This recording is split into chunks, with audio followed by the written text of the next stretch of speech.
Bismillahirrahmanirrahim. Alhamdulillahirabbil alamin. Wassalatu wassalamu ala asyrafil anbiya'i wal mursalin, nabiyyina Muhammad wa ala alihi wa sahbihi wa man tabi'ahum bi ihsanin ila yaumiddin. Amma ba'du. Hadis yang keempat. Selanjutnya hadis yang keempat, ana Abi Abdurrahman Abdullah bin Mas'ud radhiyallahu anhu qala, dari Abu Abdurrahman Abdullah bin Mas'ud, beliau mengatakan, sahabat Abdullah bin Mas'ud adalah seorang sahabat yang terkenal. Beliau adalah seorang sahabat yang mula-mula masuk Islam, ya, yang pertama masuk Islam, masuk di antara para sahabat yang pertama-tama masuk Islam. Dan beliau juga termasuk para sahabat yang faqih, ya, pintar, alim, ulama, yang menjadi rujukan manusia. Dipuji oleh Nabi Muhammad SAW dalam banyak hadisnya. Suatu saat beliau pernah memanjat pohon arok untuk mengambilkan pohon siwak itu, ya, untuk Nabi Muhammad SAW. Ya.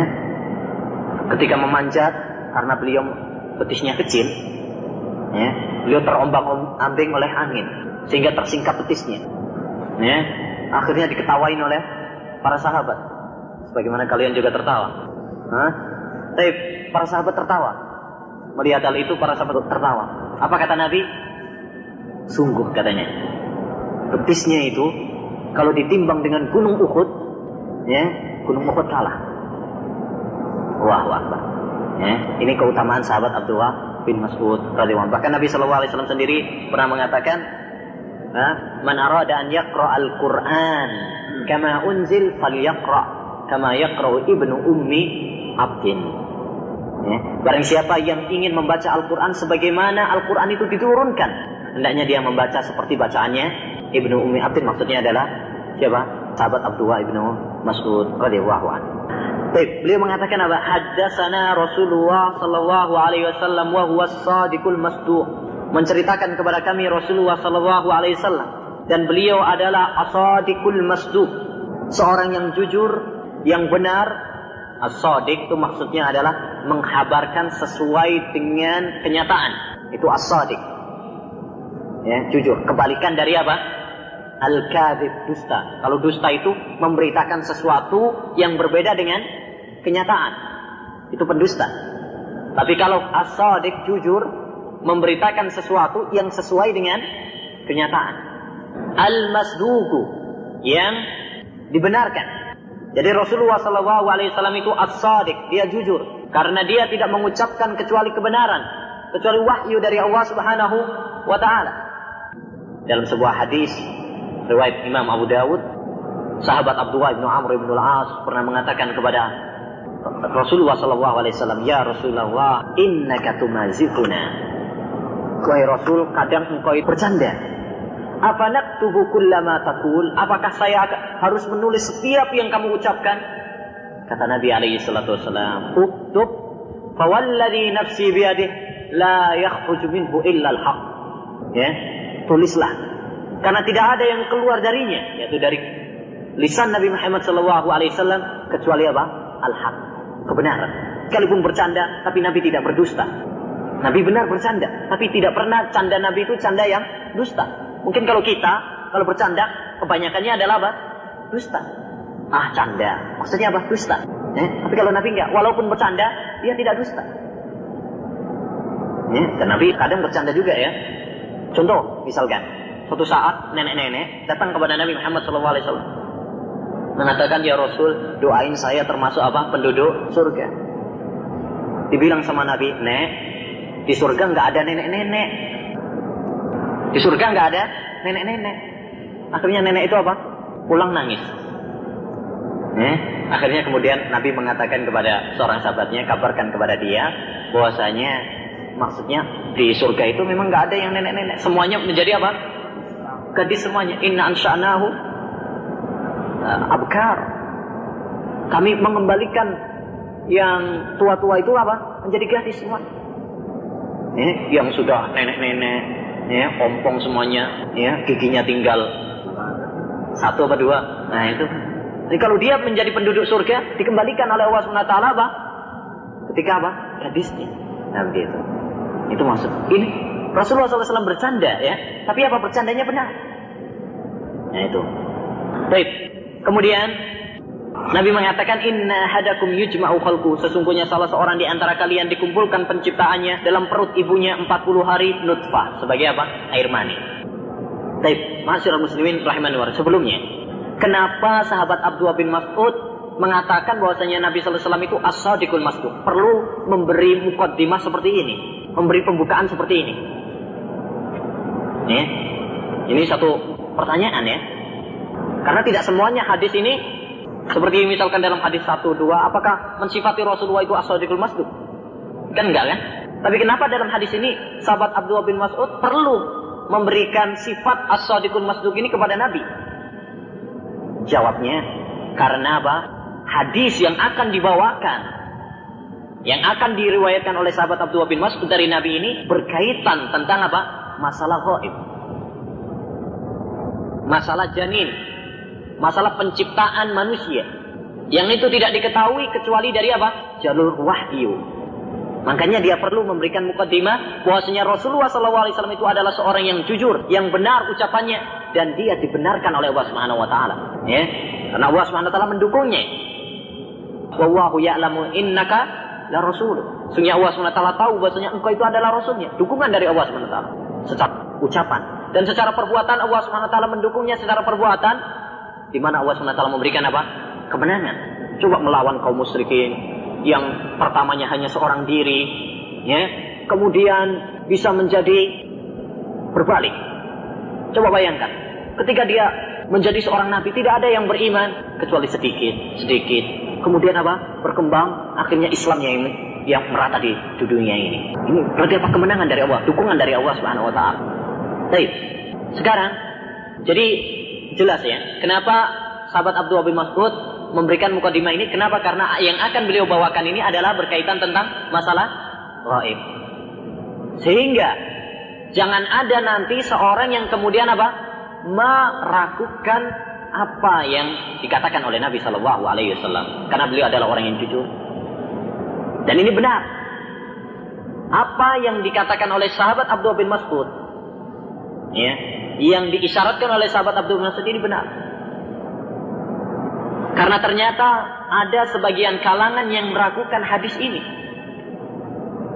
yaitu dari orang-orang yang mengunggulkan akalnya, ya, melebihkan akalnya, sehingga mereka mengatakan apabila bertuburkan akal dengan hadis, harus didahulukan apa? Akalnya. Dalam Mizanul Iqtidal karangan Imam Az-Zahabi rahimahullah diceritakan dari Mu'ad bin Mu'ad, dari Amr bin Ubaid. Tahu Amr bin Ubaid? Seorang tokoh Mu'tazilah. Mu'tazilah itu adalah orang yang tadi mengunggulkan akalnya, menuhankan akalnya. Ya. Amr bin Ubaid dia mengatakan tentang hadis ini, dia mengatakan, kalau saya mendengar A'mas menceritakan hadis ini, A'mas yaitu rawi hadis ini, kalau saya mendengar A'mas menceritakan hadis ini, tentu saya akan dustakan dia. Kalau saya mendengar Zaid bin Wahab menceritakan hadis ini, tentu saya akan mendustakannya. Kalau saya mendengar Rasulullah menceritakan hadis ini, tentu saya akan mendustakannya. Dan seandainya saya mendengar langsung dari Allah SWT menceritakan hadis ini, saya akan mengatakan kepadanya, ya Allah, ya, bukan seperti ini kamu memberikan apa? Perjanjian kepada kami. Ini orang kalau sudah bahlul seperti itu ya, mengunggulkan akalnya daripada wahyu Allah Subhanahu Wa Taala, akhirnya seperti itu. Semuanya diprotes. Bahkan Nabi pun saya akan protes katanya. Bahkan kalau saya mendengar Allah Subhanahu Wa Taala, saya akan protes. Coba, kalau bukan kalimat kufur, apalagi?